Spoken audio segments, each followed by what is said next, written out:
quiero decirles que la semana pasada los pastores de la iglesia comenzaron con una serie acerca del primer libro de Samuel y estuvieron compartiendo acerca del llamado ministerial, del llamado de Dios, del llamado al ministerio desde el ámbito, desde donde nace, cómo se desarrolla y cómo se establece. Les escuché porque además estuvimos trabajando juntos durante la semana para esa temática y básicamente el ministerio nace en el altar, porque lo vimos a la luz de Ana, aquella mujer que no podía tener hijos y que en el altar de Dios derramó su alma, lloró, sin mover apenas los labios y sin escucharse voz, solamente movía los labios de una forma sensible, con lloro, con lamento, con deseo. Pero no solamente ella oró, sino que también se comprometió, ofreció y ofrendó.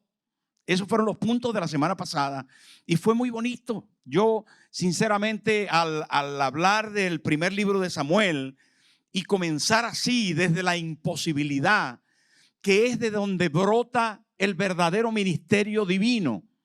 Dígase esta redundancia porque es importante comprender que el llamado de Dios para la iglesia, para servir, para ayudar a otros, no solamente para aportar la vida eterna, la salvación y a Cristo, sino para poderlo compartir con otros, nace solo y exclusivamente de la gracia de Dios.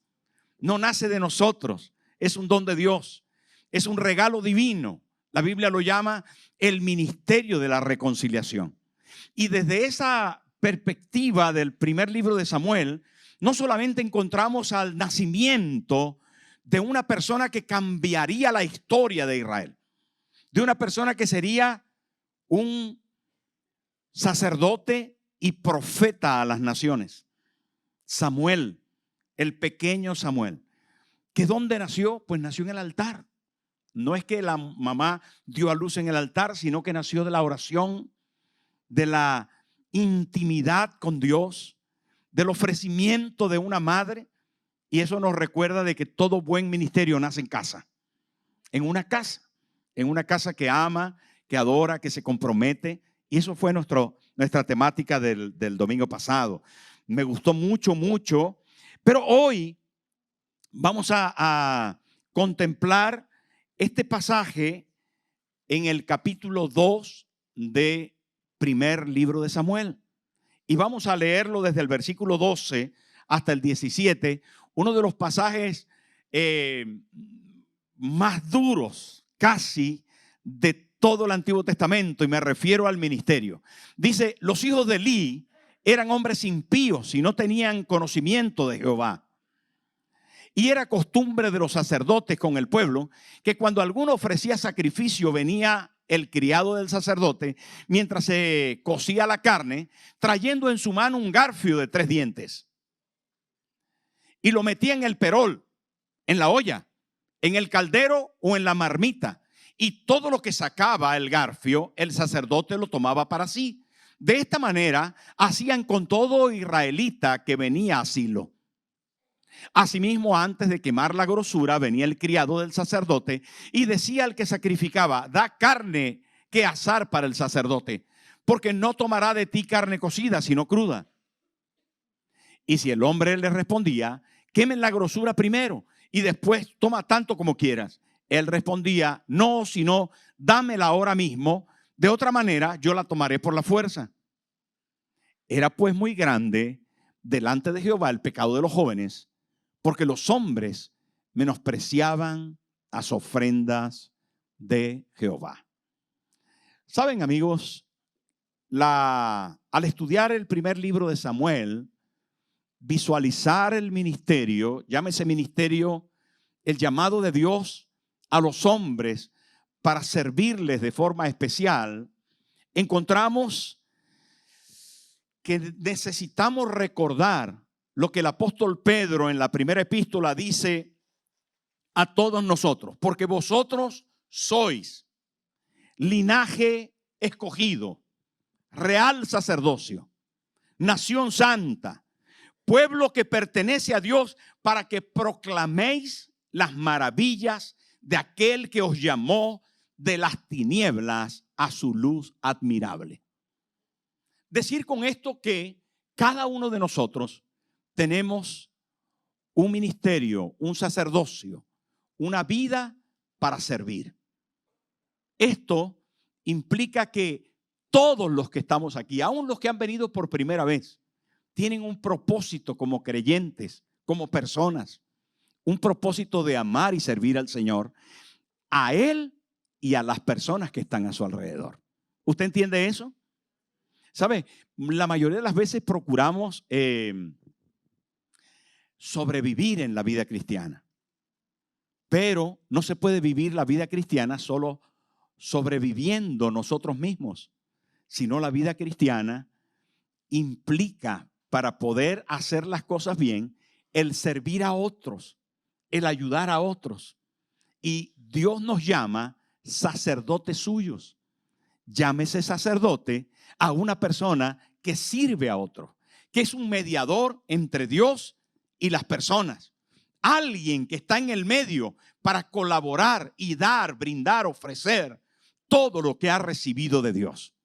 Usted no puede ausentarse de esa realidad. Si no tenemos para vivir la vida cristiana que tenerla en cuenta, de que parte importante de nuestra vida no es solo yo tener bendición, no es yo ser ayudado, no es yo ser salvado, no es yo ser apuntado en el libro de la vida, sino a través de mí ayudar a otras personas. ¿Lo entendió? Saben, eso es una cosa bien importante y clave para la vida cristiana.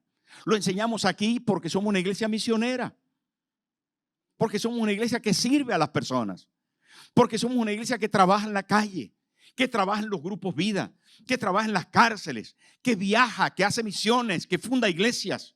Somos una iglesia que está comprometida con el bien de las personas. Somos una iglesia que tenemos que velar por nuestro país, y en estos días, por cierto, necesitamos orar por España.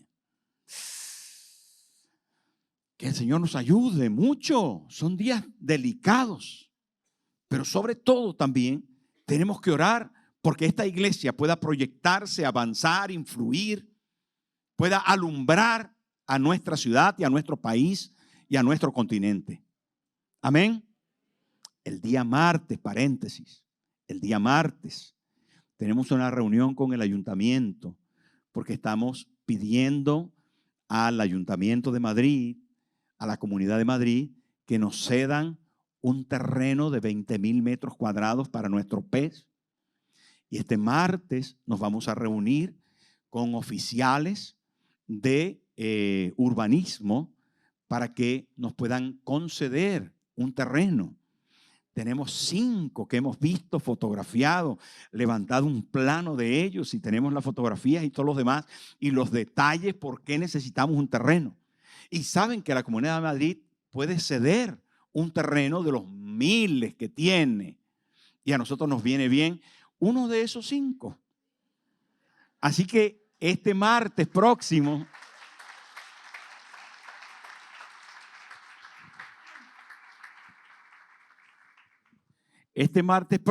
vamos a posiblemente a comenzar a tener un lugar donde sembrar nuestros PES.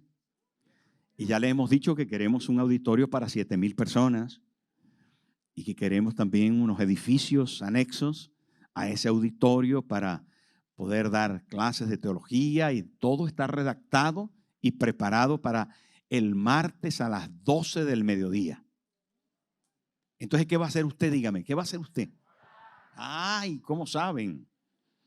¿Cómo saben que la oración afloja todas las tuercas? ¿O las aprieta? No lo sé, lo que sea necesario. Pero este martes es un gran día y yo les voy a pedir a todos, por favor, a todos, que estén orando. Usted sabe que de esa reunión podemos salir con nuestro terreno ya. Dios puede hacer cosas maravillosas.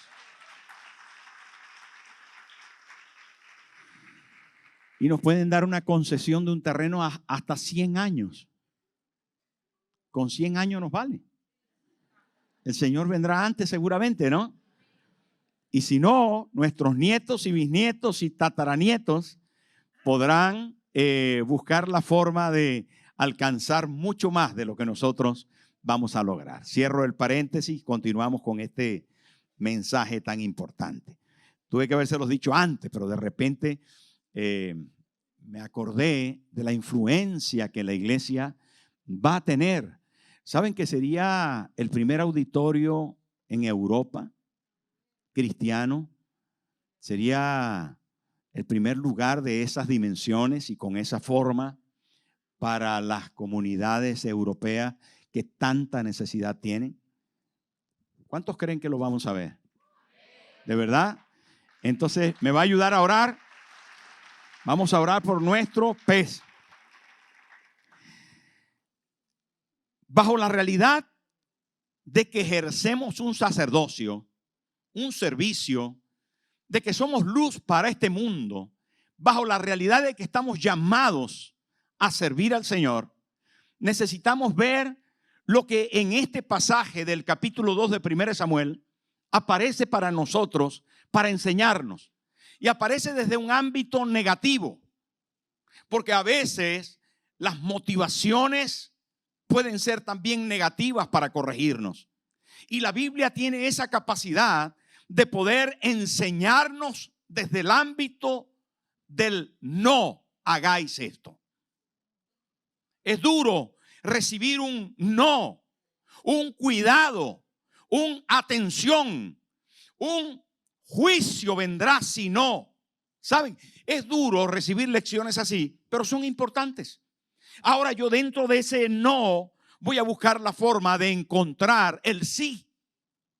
El sí que nos va a decir en primer lugar que el sacerdocio cristiano o el ministro cristiano debe conocer a Dios. No puede servir nadie a Dios que no conoce.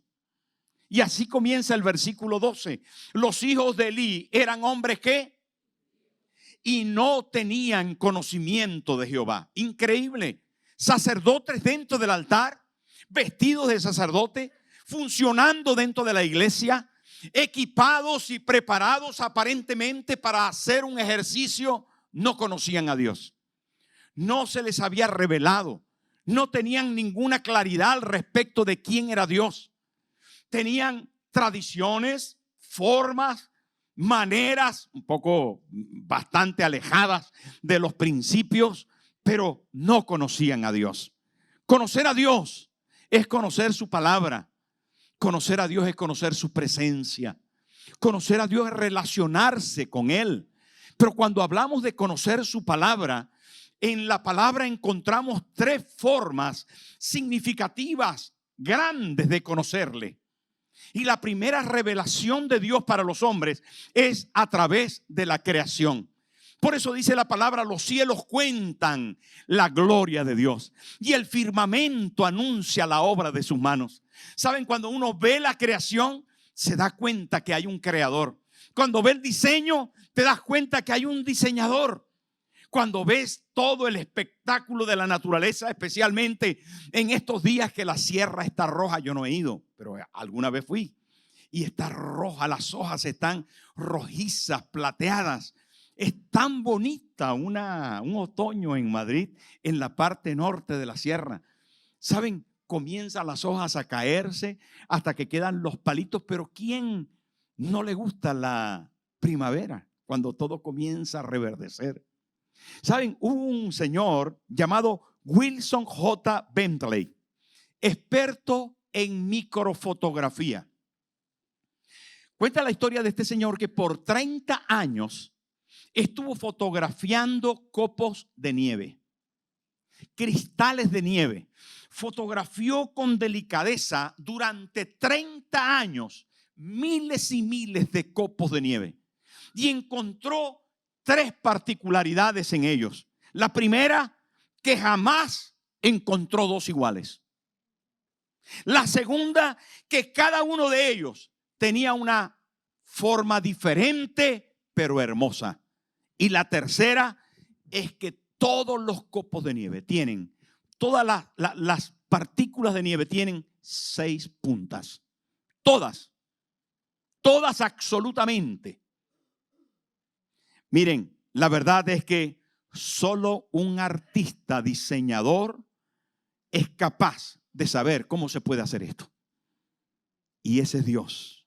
Job dice, Él hace grandes cosas que nosotros no entendemos, porque a la nieve dice, desciende a la tierra. Así dice Job, el escritor inspirado. ¿Qué les parece? Cada copo de nieve en la Sierra de Madrid o en algún momento que cae sobre la ciudad de Madrid tiene forma diferente, pero siempre 6 puntas y son hermosos todos. ¿A quién le gusta la nieve? Yo prefiero el verano, ¿no? Pero, ¿qué cosa?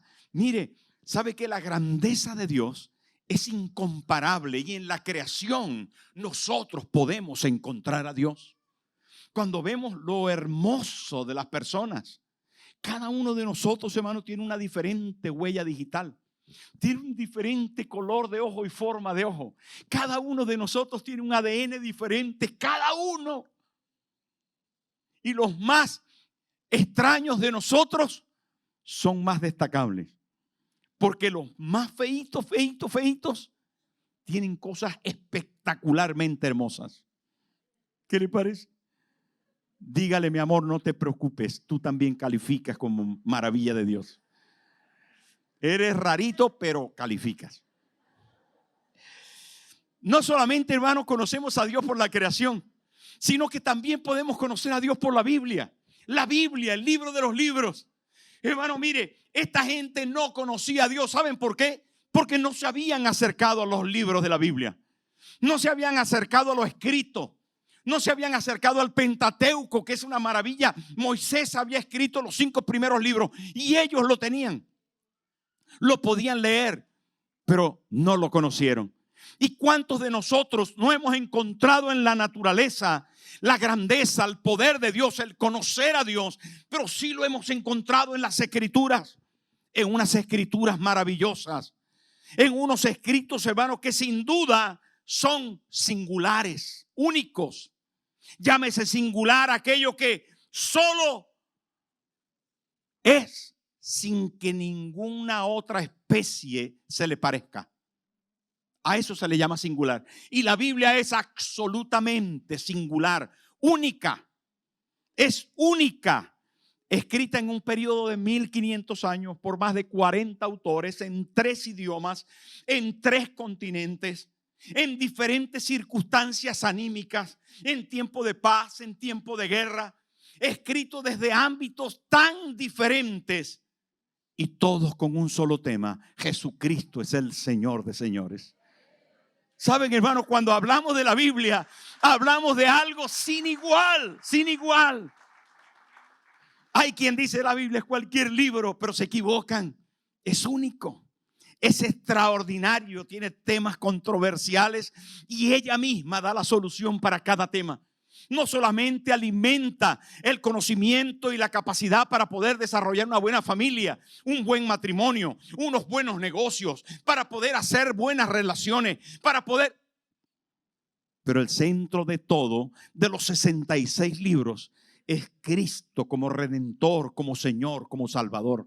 Y esto la hace única, pero única también en su circulación. ¿Saben cuántas Biblias usted calcula que pueden haberse distribuido en el mundo? 5,000 millones de Biblias. ¿Sabe que eso no cabría aquí? Ni cabría en esta manzana, creo. Mire, 2,200 idiomas se han utilizado para traducciones bíblicas. Los traductores de un lugar llamado Whitfield tienen más de 6,000 personas trabajando en 850 idiomas en más de 50 países para seguir traduciendo la Biblia.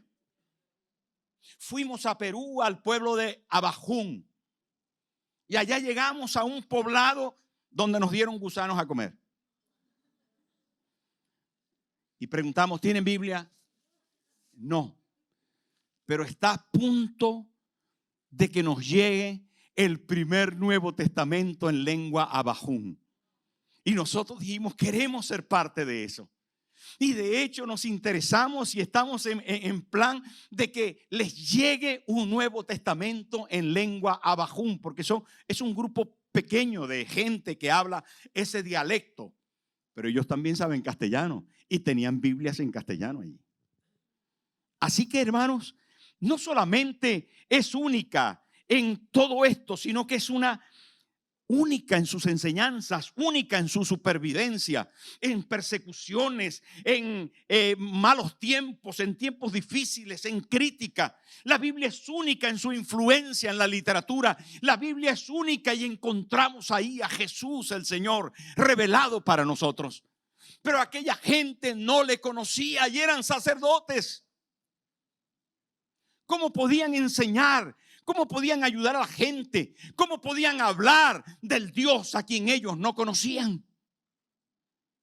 Si tenemos un compromiso con nuestro mundo e iglesia del Señor, si tenemos un compromiso con nuestra gente, ¿cómo es posible que no vayamos a conocer al Dios que la gente necesita? Yo te pregunto, ¿conoces a Dios? Esta mañana elevaste tu corazón a su presencia.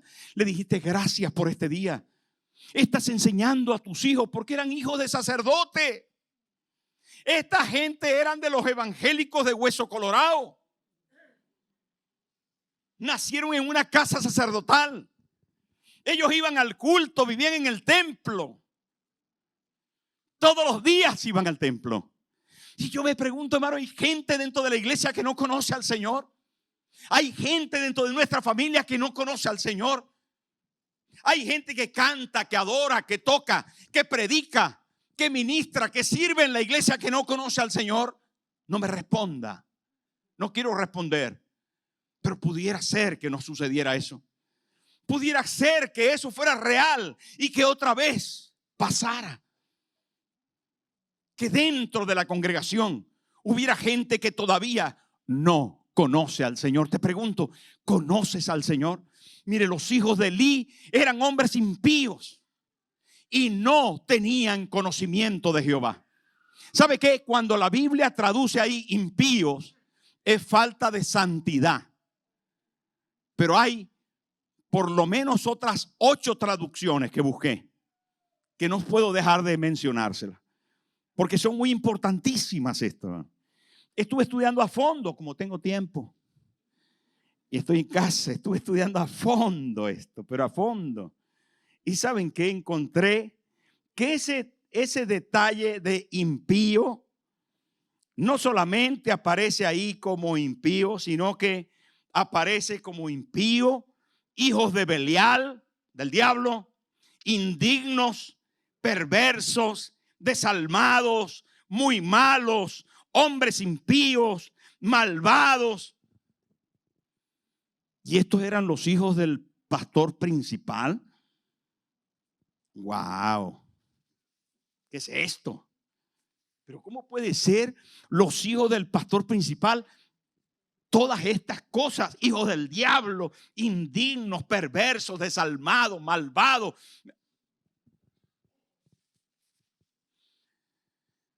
Pues bueno, ¿sabe qué pasa? ¿Sabe qué pasa con esto? Que el que quiera estar firme, mire que no caiga. No por ser hijo de pastor, ni nieto de pastor, ni hijo de pastora, ni nieta de pastora, usted es salvo. Usted es salvo cuando conoce al Señor Jesucristo como Señor y único y suficiente Salvador. Sencillamente, Dios no tiene nietos. Usted necesita conocer a Dios. Usted y yo. Usted y yo necesitamos al Señor. Usted puede tener 4,000 títulos. Usted puede venir al culto sin faltar. Usted puede saberse la Biblia de memoria, pero necesita conocer personalmente al Señor.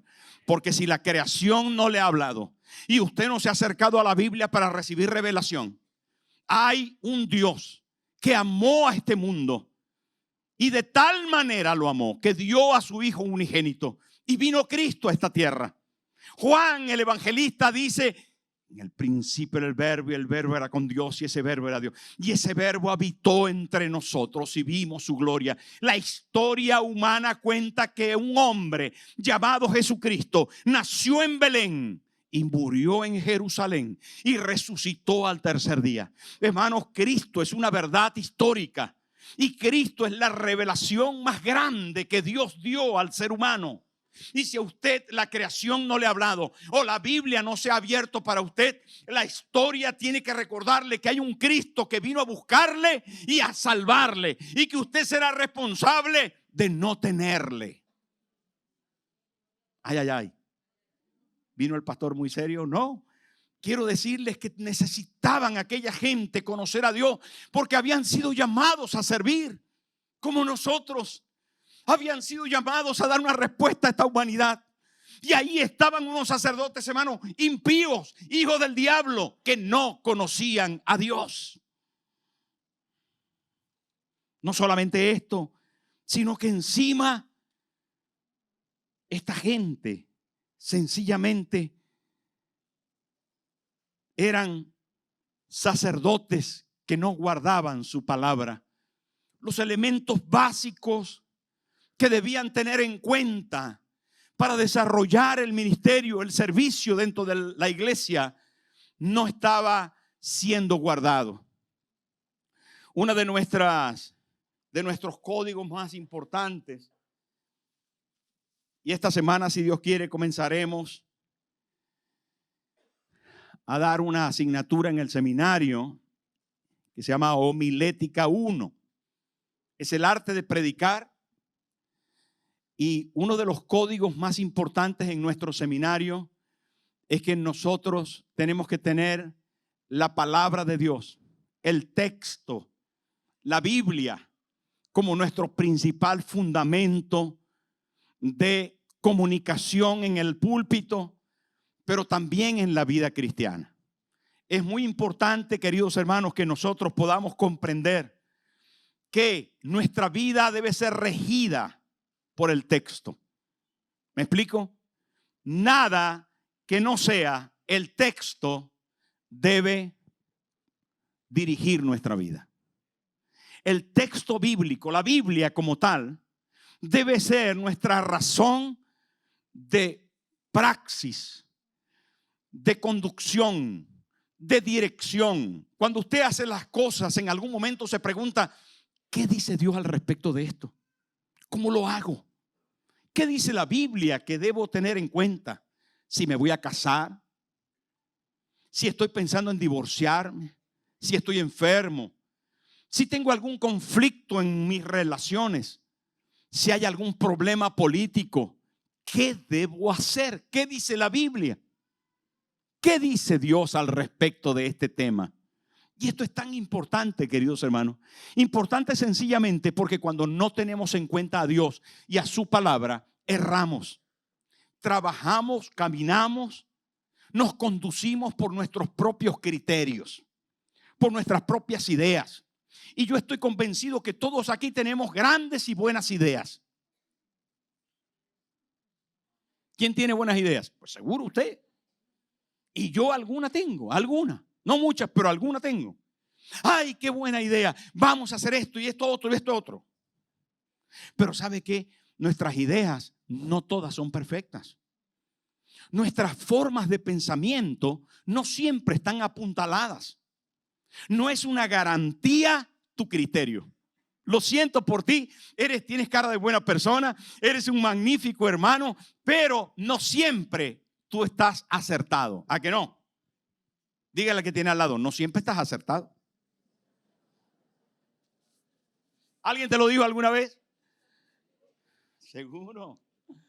Mire, yo una vez, mi padre tenía una carnicería dentro de un supermercado, tenía una carnicería también, mi padre. Y tenía unos transportes de carne y se ocupaba en comprar ganado, en comprar reses para vender en la carnicería carne, pero también compraba cerdos y compraba chivos, porque a la gente le gustaba hacer chivo en coco. En mi pueblo hay algunos que hacen chivo en coco. Entonces en la carnicería se vendía res, cerdo y chivo. Entonces una vez yo vi por allá en un lugar que fui, yo vi un señor que tenía unos chivos. Y de mi cuenta le dije, ¿por qué no me vende unos chivos? Bueno, te los vendo, claro. ¿Y a cuánto me los vende? A tanto. Yo me fui a la casa y saqué la cuenta y le dije, papá, voy a comprar 3 chivos y me los dejas vender en la carnicería. Sí, yo te los dejo vender, pero ten cuidado con los chivos, que son engañosos. Bueno, el caso, yo compré los 3 chivos. Me quedé con las pieles para hacer de recuerdo la piel del chivo, y las estiré en el patio de la casa y le eché sal y bueno, en fin, intenté ahí. Pero cuando le saqué todas las tripas del chivo, pesaban las tripas más que el chivo. Yo había sacado la cuenta, pero la cuenta me salió mal. Perdí, compré los chivos más caros de lo que los vendí. Y eso que mi padre no me cobró. ¿Sabe qué? Nuestros criterios al respecto de 1000 cosas no son siempre acertados. La verdad es que sin duda muchas veces fallamos. Ahora, cuando nuestra vida está asentada, está fundada sobre el principio de la palabra de Dios, jamás fallaremos, porque el cielo y la tierra pasará, pero su palabra nunca pasará. Siempre se va a cumplir, siempre es asertiva, siempre es fiel, siempre es fuerte. Pero cuando no la conocemos, ¿qué compartimos? Cuando no la conocemos, queridos hermanos, ¿qué podemos dar a otros? ¿Con qué asertividad nosotros podemos compartir un consejo cierto, verídico, que va a funcionar? ¿Se da cuenta de lo que le estoy diciendo? Pero esta gente no conocía la palabra, todo lo contrario, se basaron en tradiciones. Mire, cuando comienza el versículo 13, dice, mire lo que dice el versículo 13, y era costumbre de los sacerdotes con el pueblo. ¿Saben en qué se basaban ellos? En eso, en costumbres. ¿Sabe qué? Hay costumbres en nuestros pueblos que son absolutamente diabólicas. No es la costumbre del Halloween. No es una costumbre, es que salen a pedir y es que se visten de demonios. Bueno, una costumbre. Les he contado alguna vez que una señora una vez le sirvió un filetito así chiquitito a su marido. Y el marido le preguntó, ¿y este filetito tan chiquitito por qué? Y cuadrado. Dice, no sé, mi mamá siempre lo hacía así. Y entonces le dijo el marido, pregúntale a tu mamá por qué hace el filete así chiquito y cuadradito. Y entonces le preguntó a la mamá y la mamá le dijo, no lo sé, es que mi mamá, tu abuela, lo hacía así. Dice, un filetito así chiquito de carne y cuadrado. Pregúntale a la abuela. Fueron las dos y le preguntaron a la abuela, ¿por qué, abuela, usted hace un filetito así chiquito y cuadrado? Dice, no, es que yo tenía un sartén chiquitito y cuadrado y recorté. ¿Sabe? Las costumbres tienen algún origen, pero no siempre es bueno. ¿Cómo quiere usted, el filete chiquito o grande?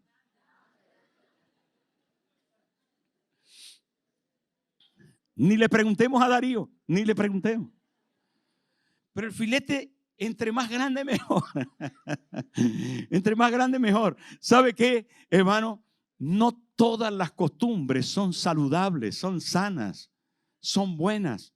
Usted no se basa en costumbres, tiene que basarse en principios bíblicos, en realidades bíblicas. Y esta gente dice, y era costumbre. O sea, no cumplieron con la palabra, sino que la alteraron por causa de las costumbres. Y si usted lee, se queda de piedra, porque las costumbres eran siniestras, eran espantosas, eran horribles, eran, hermano, de abuso, pero de abuso absoluto, de violación de la ley, de aparcar lo que Dios había dicho y poner lo que a ellos les parecía.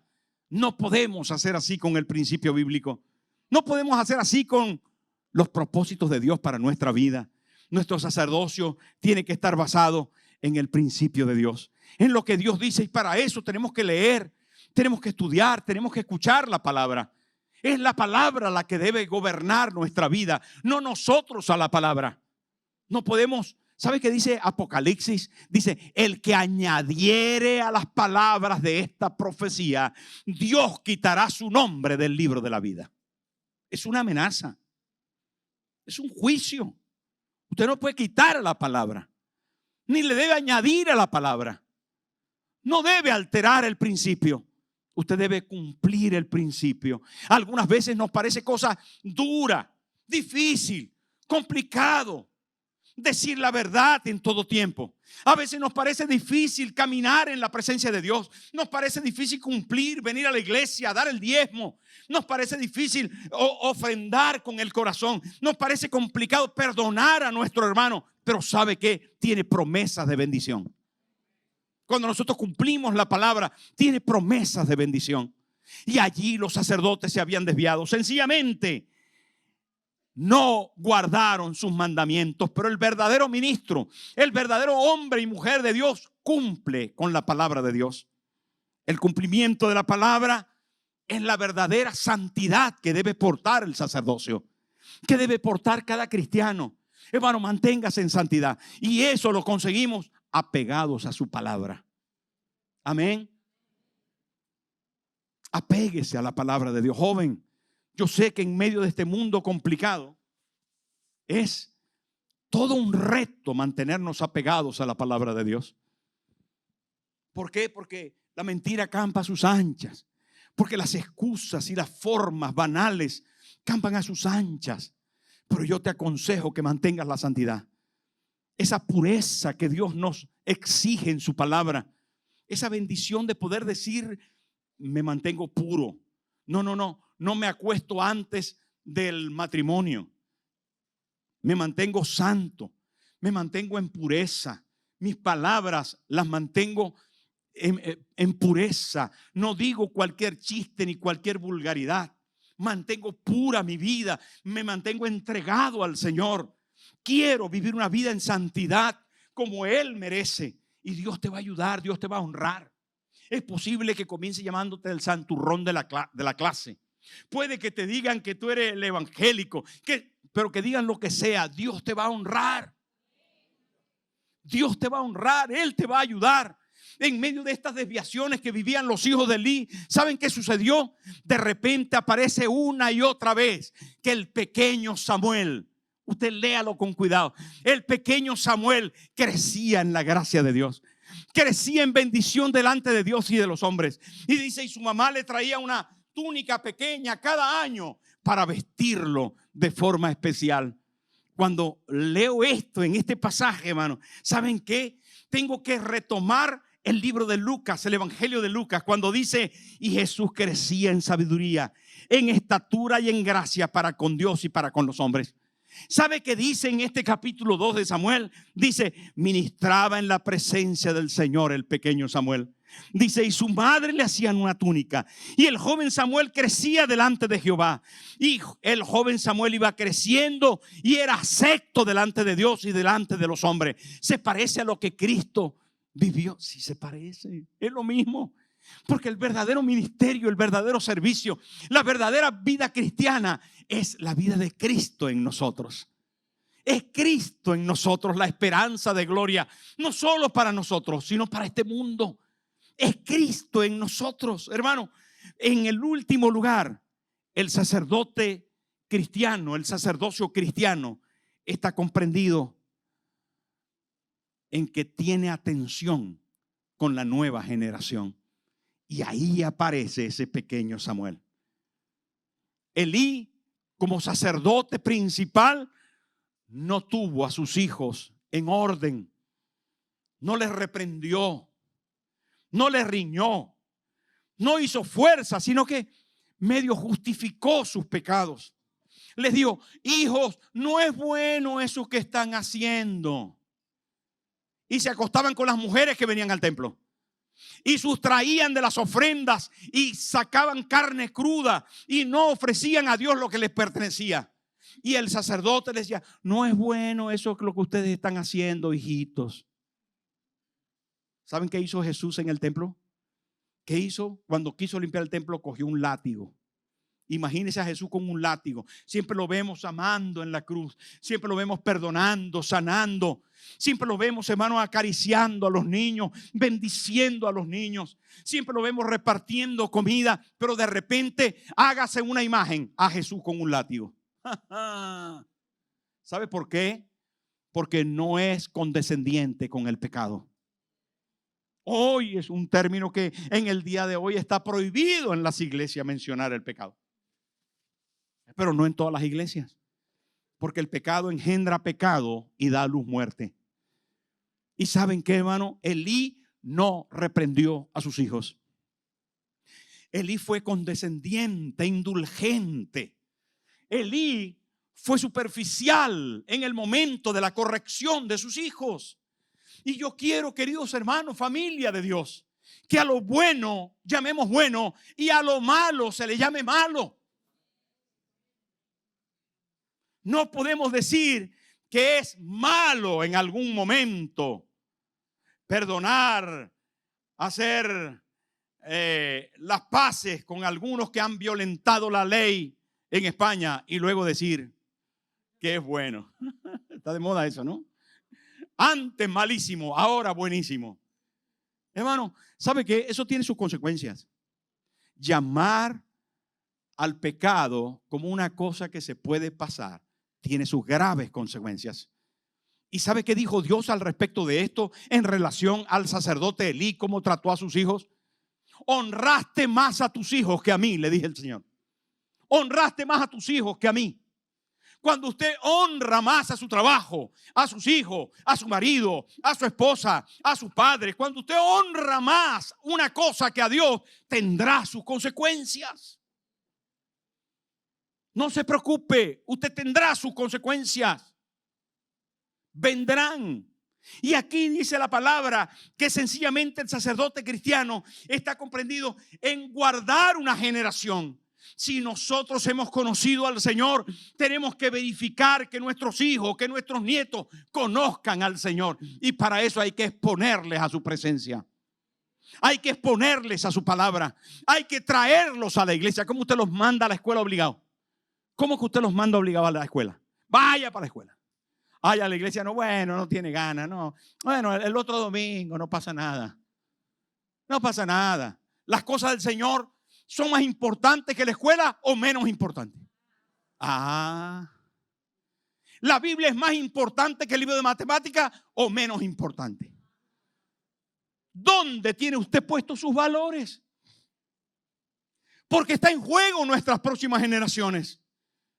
Una cosa pedimos al Señor con Moreiva desde temprano, desde que estaban en la tripa: Señor, que te puedan amar y servir, que te sirvan, que nuestras hijas te sirvan. ¿Y sabe qué pasa ahora? Que ellas sirven. Han tenido sus episodios difíciles, han pasado por sus pruebas, pero sirven al Señor. Y eso queremos con nuestros nietos. Y lo vamos a luchar, y lo vamos a intentar, y vamos a pelear por ellos. Pero yo pregunto, ¿dónde está tu marido? ¿Dónde está tu esposa? ¿Dónde están tus hijos? ¿Dónde están tus padres? ¿Dónde está tu gente, esa nueva generación que se levanta? ¿Qué estás haciendo con ellos? Elí, sacerdote del Dios Altísimo, ¿qué estás haciendo con tus nuevas generaciones? Bueno, no, que él escoja cuando sea mayor. Esa liviandad te va a costar cara. Es triste eso, hermano, ver hijos de gente que sirvió al Señor toda la vida en la iglesia, perdidos en la droga, en el licor, en la prostitución, en la homosexualidad. Es duro ver eso.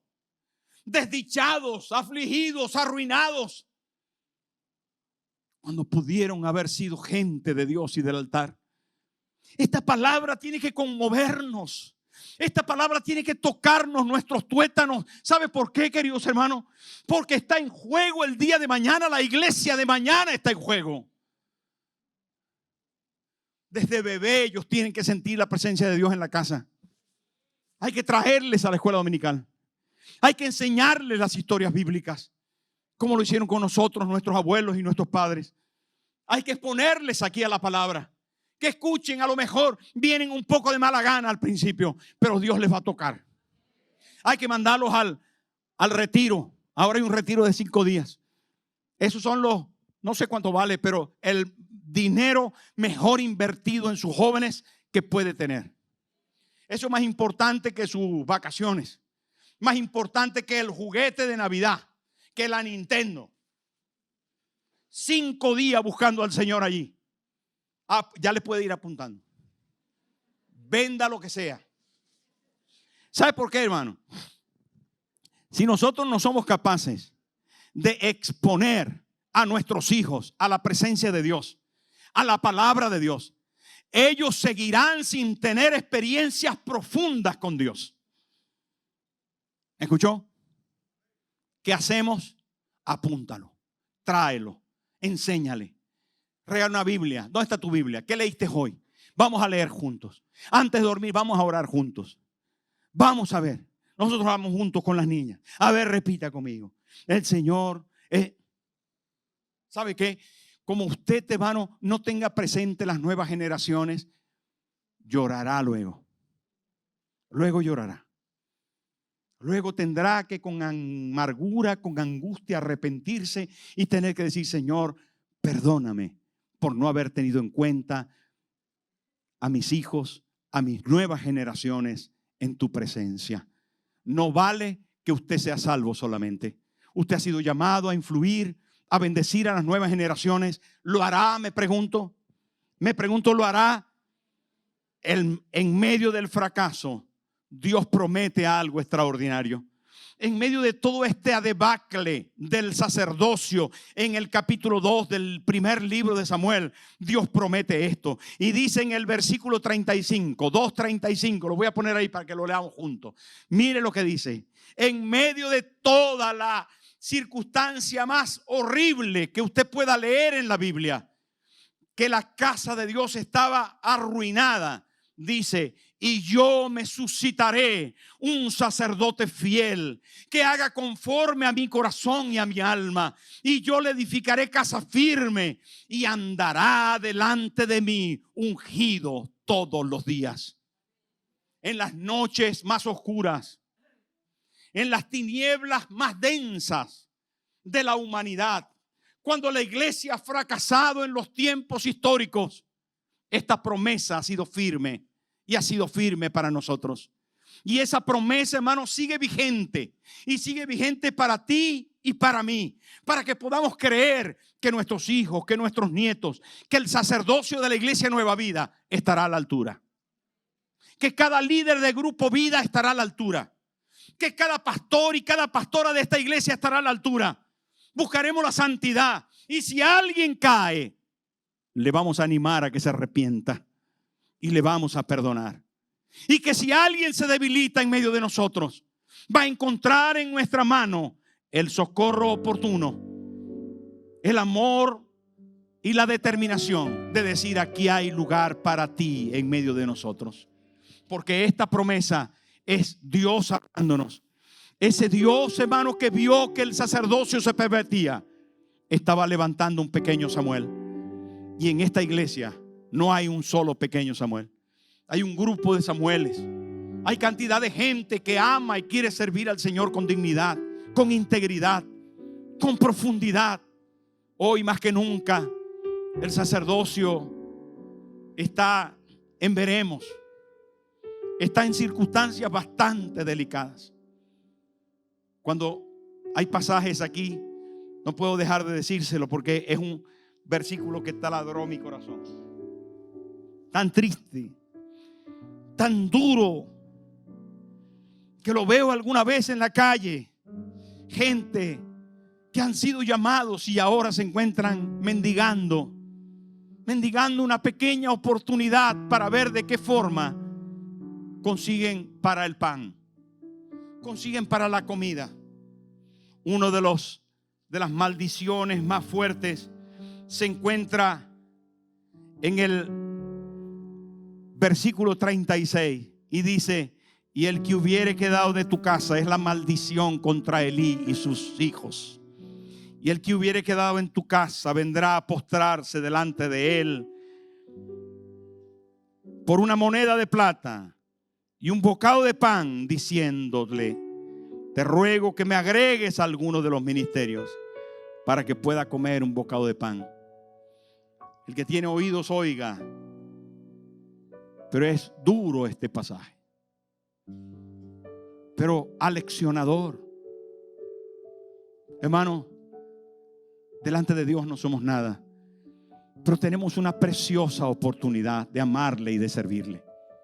mi amigo que está aquí, un día vamos a dar cuenta de lo que Dios nos dio. Y ese día debe estar su presencia, su perdón, su amor en nuestro corazón. No somos perfectos ninguno de los que estamos aquí, pero la realidad de este pasaje es que nos advierte para que lo hagamos bien, para que le amemos y le sirvamos como Él merece. Jesús está con nosotros, el Espíritu Santo está con nosotros y Él nos va a ayudar.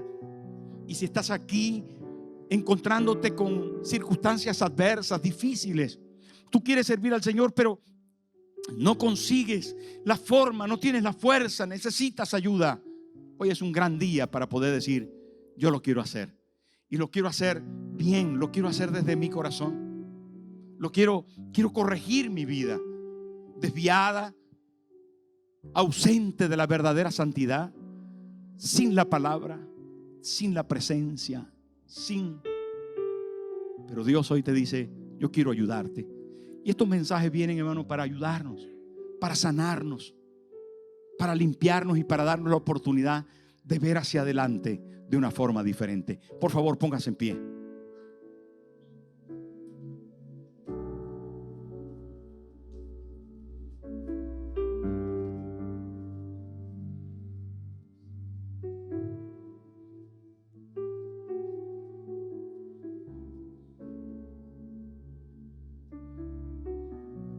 Cierre sus ojos por un momento.